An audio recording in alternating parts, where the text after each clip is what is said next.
Unusual cases in psychology, phenomena of the mind. In the small town of Ashwood, Maine, psychologist Julian Carter specialized in complex cases of mental disorders. His office was a quiet place, hung with paintings of tranquil landscapes, but one day a patient came to him whose case was an exception. Her name was Emily Harper.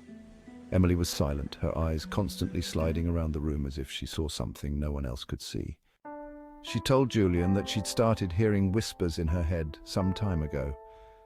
They weren't regular voices. They weren't giving her orders or trying to hurt her. They were just talking.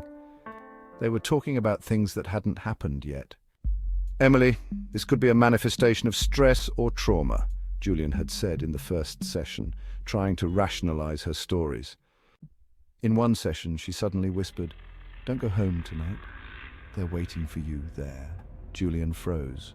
Her words were strangely convincing, but he decided not to give in to fear. He returned home late that night, but as he opened the door, he felt an inexplicable anxiety overwhelm him. Everything looked as usual, but something was wrong. The light in his office was on, though he was sure he had turned it off before he left. When he entered the room, he saw his picture on the table covered with strange symbols. Written in blood on the wall were the words, "Do you hear them now?"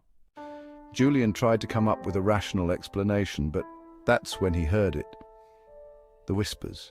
They were barely audible, like the rustling of leaves in the wind, but they were real. The next day he tried to find an explanation for these events, but Emily didn't show up for the session. Her phone was disconnected and she did not show up at the house. A few days later, police found her dead in her apartment. The circumstances of her death remained a mystery, but in her diary Julian found an entry. "I couldn't take it anymore. They are with him now." From then on, the whispers never left Julian. They became his constant companions, whispering about a future he could not change.